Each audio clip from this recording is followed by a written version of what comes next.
जय हिंद दोस्तों। आज हम मनोविज्ञान के सिद्धांत उसके प्रतिपादक के बारे में पढ़ेंगे। मनोविज्ञान से संबंधित बहुत सारे सिद्धांत दिए गए हैं जो कि कॉम्पिटिटिव एग्जाम जैसे UP TET, CTET, super TET में जैसे पूछे जाते हैं। इनसे संबंधित जैसे विकास के सिद्धांत हो गए, बुद्धि, अभिप्रेरणा, अधिगम, व्यक्तित्व का सिद्धांत, इस सबसे कई सारे सिद्धांत हैं। हम 3-4 वीडियो में इन सिद्धांत को कवर करेंगे। सबसे पहले आज सिद्धांत से शुरुआत करते हैं विकास के सिद्धांत की। विकास के सिद्धांत और उसके पढ़ेंगे प्रवर्तक यानी प्रतिपादक। प्रवर्तक और सिद्धांत मतलब पूरा डिटेल ना पढ़ के सिर्फ हम एक वन लाइनर क्वेश्चन जो कि एग्जाम ऐसे ही एज इट इज उठा के पूछ लिया था कि ये सिद्धांत के प्रतिपादक कौन है, तो इस सब संबंधित हम सिर्फ एक विकास सिद्धांत लेंगे और उसके प्रवर्तक को जानेंगे, न पूरा डिटेल पे ना जा करके। चलिए स्टार्ट करते हैं। पहला है विकास के सिद्धांत, उसके प्रवर्तक। सबसे पहला सिद्धांत है मनोलैंगिक सिद्धांत, जिसको मनोलैंगिक सिद्धांत किसने दिया था? सिगमंड फ्राइड ने मनोलैंगिक सिद्धांत दिया था। नेक्स्ट सिद्धांत है नैतिक विकास का सिद्धांत। ये आप VVIP करके लर्न कर सकते हैं, मतलब वेरी वेरी इंपॉर्टेंट। ये दिया था जीन पियाजे ने। इसमें उन्होंने क्रमबद्धता को बताया। नैतिक विकास के सिद्धांत में जीन पियाजे ने किसको बताया है? क्रमबद्धता को। मतलब कि क्रमबद्धता 4 चरण में, आप लोग को पता है 4 चरण में उन्होंने दिया था 1 2 3 4।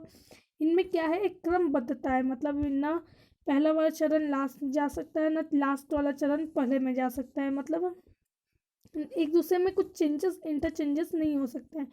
इनमें क्या है? क्रमबद्धता है। इसी क्रम के आधार पे ही विकास चलेगा। ये नैतिक विकास का ही चरण है जिसमें उन्होंने क्रमबद्धता को बताया है।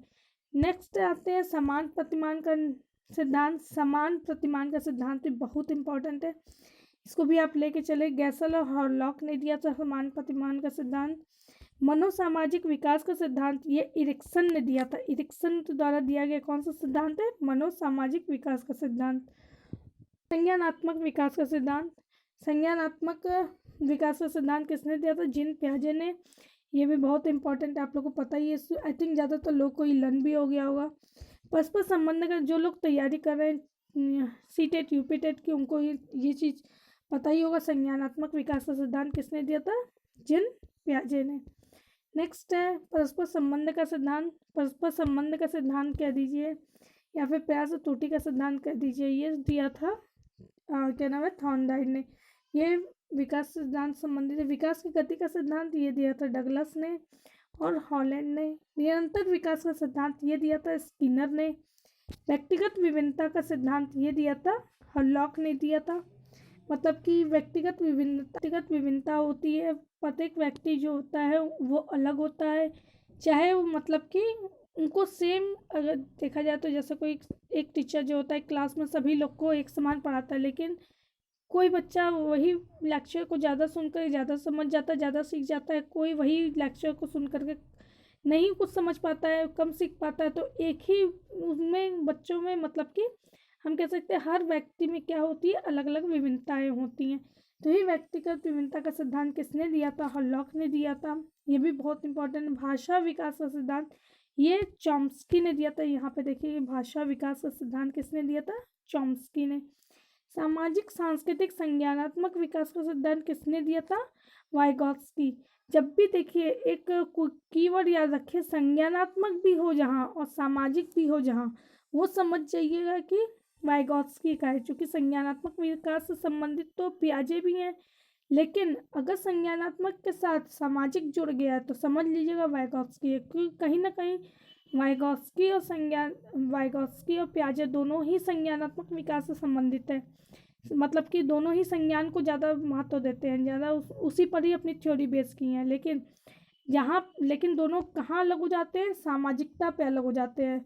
वाइगॉत्स्की सामाजिक तक महत्व दे देते हैं। सामाजिक संज्ञानात्मक मतलब समाज से सीखता है व्यक्ति, सामाजिक सूझ आती है, जबकि पियाजे जो होते हैं इससे अलग अपनी थ्योरी देते हैं। तो दोनों की अलग ही इस विचारधारा पे आधार, संज्ञानात्मक होने के बावजूद भी दोनों अलग हो जाते हैं। किस थ्योरी पे? सामाजिकता को लेकर के। तो इस हिसाब से हम कह सकते हैं नेक्स्ट थ्योरी सामाजिक निमित्तवाद या फिर निर्मितवाद भी कह सकते हैं। इसको निमित्तवाद कहेंगे तो ज़्यादा अच्छा रहेगा कि निर्मितवाद न करके निमित्तवाद कर देंगे। मतलब कि ये किसने दिया था? ये तो सिर्फ निमित्तवाद है। सामाजिक निमित्तवाद किसने दिया था? वाइगॉत्स्की ने। जबकि खाली निमित्तवाद अगर हम बात करेंगे तो जीन पियाजे ने, मतलब किसी न किसी इच्छा, किसी न किसी फायदे के लिए व्यक्ति काम करता है, किसी न किसी निमित्त के लिए, मतलब कुछ ना कुछ पाने के लिए, कुछ चीज़ें हासिल करने के लिए ही कोई कार्य करता है, ये कहता है जीन पियाजे। जबकि सामाजिक निमित्तवाद का सिद्धांत जो दिया मार्क्स ने दिया था। फिर आता है नैतिक विकास। अभी हम लोग ऊपर नैतिक विकास का सिद्धांत ऑलरेडी पढ़े हैं, जीन पियाजे ने दिया था, लेकिन ये नैतिक विकास का कोहलबर्ग द्वारा दिया गया, जो उन्होंने 6 चरणों में दिया है। वही अगर बात करेगा, ऊपर आते हैं, देखते हैं कि नैतिक विकास का सिद्धांत जीन पियाजे ने जो दिया था वो क्रमबद्धता के आधारित था। मतलब कि नैतिक विकास बाय क्रमबद्ध, अगर 1 2 3 4 जो स्टेज में दिया था वो अगर आएगा तो जीन पियाजे आएगा, क्रमबद्धता जिसमें हो। लेकिन अगर चरणों पे बात करें तो वो कोहलबर्ग ने दिया था। लास्ट है विकासात्मक मनोविज्ञान का प्रतिपादक, ये भी जीन पियाजे ने दिया था। मतलब कि उन्होंने विकासात्मक मनोविज्ञान का प्रतिपादक या संज्ञानात्मक विकास का सिद्धांत भी कह सकते हैं इसको, बोथ आर सेम। तो ये दोनों ही मतलब कि एक ही सिद्धांत के दो नाम है ये। यहाँ पे विकासात्मक मनोविज्ञान जीन पियाजे ने दिया था, वही 4 चरण उन्होंने बताए हैं। यहाँ पे आप लोगों को पता है संवेदी गामक अवस्था भी है, और फिर पूर्ण सक्रियात्मक अवस्था, संक्रियात्मक अवस्था, औपचारिक अवस्था। तो इस हिसाब से 4 अवस्थाएं होती हैं, विकासात्मक मनोविज्ञान में दिया था उन्होंने। इस हिसाब से अगर देखा जाए तो हम लोग एक बार रिवाइज कर लेते हैं, थोड़ा सा रिवाइज करते हैं। जैसे मनोविज्ञान, मनोलैंगिक सिद्धांत के प्रतिपादक कौन थे? सिगमंड फ्राइड थे। सामाजिक सांस्कृतिक संज्ञानात्मक के कौन थे? ये देखिए दिख भी रहा है यहाँ पर, तो वाइगॉत्स्की थे। और नेक्स्ट क्वेश्चन है, जैसे व्यक्तिगत विभिन्नता के सिद्धांत के प्रतिपादक कौन थे? हरलॉक। मनोसामाजिक विकास के सिद्धांत कौन थे? इरिक्सन थे। सामाजिक समान प्रतिमान का सिद्धांत किसने दिया था? गैसल हरलॉक ने दिया था। जबकि अगर बात करें नैतिक विकास का सिद्धांत जो कि क्रमबद्धता पे आधारित है, ये जीन पियाजे ने दिया था। और परस्पर संबंध का सिद्धांत किसने दिया था?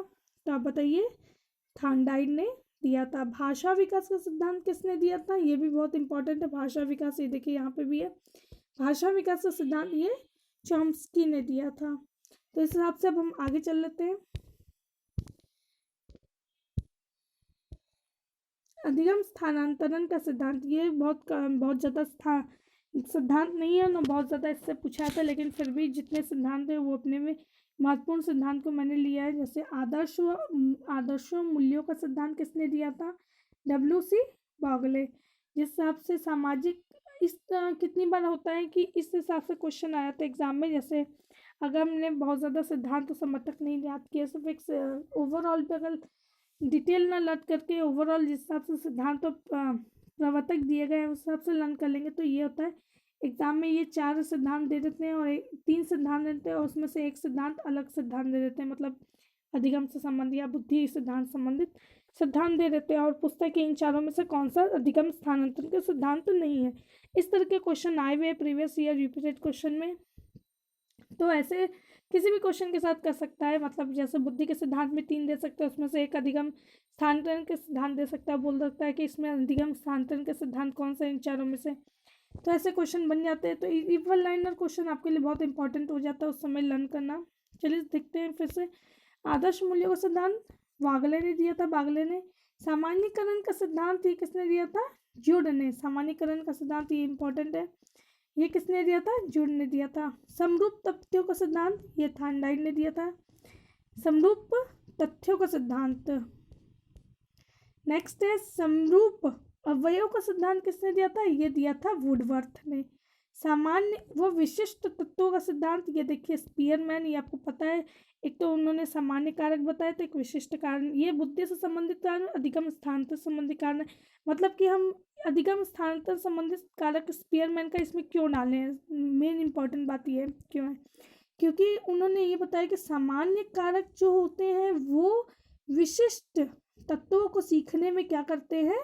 हेल्प करते हैं। जिस तरीके से एक एग्जाम्पल लेते हैं, जिस तरह से हम, अगर हमें संस्कृत आती है, अगर हमें, या फिर हम कह सकते हैं हिंदी अगर हमें आती है, तो हम उसको हेल्प मिलती है क्या सीखने में? संस्कृत सीखने में हेल्प मिलती है। ठीक है, उसी तरह से उन्होंने ये बोला है कि सामान्य कारक जो होते हैं ये क्या हुआ? अधिगम स्थानांतरण हुआ। एक अधिगम का यूज़ हम दूसरे चीज़ों को, नई चीज़ सीखने में उसका यूज़ किए, इसको अधिगम स्थानांतरण करेंगे। उसी तरह से जो स्पीयरमैन ने उन्होंने बुद्धि के दो कारक बताए, सामान्य कारक और विशिष्ट कारक।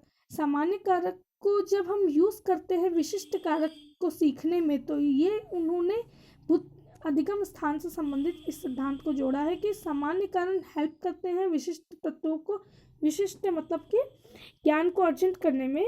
तो ये क्या हुआ, अधिगम स्थान के अंतर्गत इसको लिया गया। तो ये उनका सिद्धांत हो गया सामान्य व विशिष्ट तत्वों का सिद्धांत। नेक्स्ट है मूल्यों के अभिज्ञान का सिद्धांत, ये बागले ने दिया था। मानसिक अनुशासन या मानसिक शक्तियों का सिद्धांत किसने दिया था?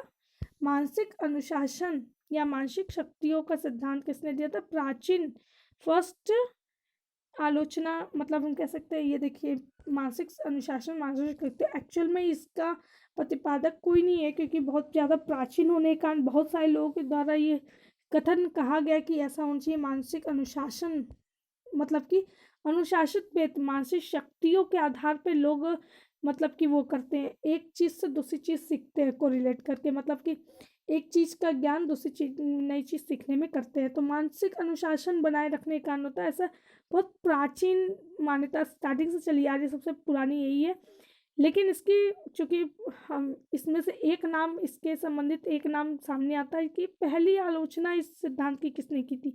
तो पहली आलोचना सबको पता है कि ये विलियम जेम्स ने इसकी पहली आलोचना की थी। और विलियम जेम्स कौन थे ये सबको पता है, विलियम कार्यवाद के जनक थे। कार्यवाद मतलब जिसने उन्होंने चेतना के कार्य को बताया। तो प्रकार्यवाद के जनक विलियम जेम्स थे, ये सबसे बड़े आलोचक थे, सबसे पहले आलोचक थे इस सिद्धांत के।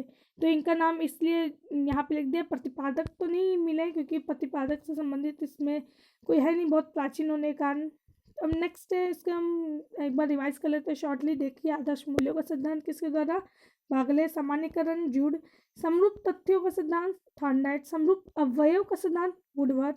सामान्य विशिष्ट तत्व स्पीयरमैन। मूल्यों का अभिज्ञान बागले।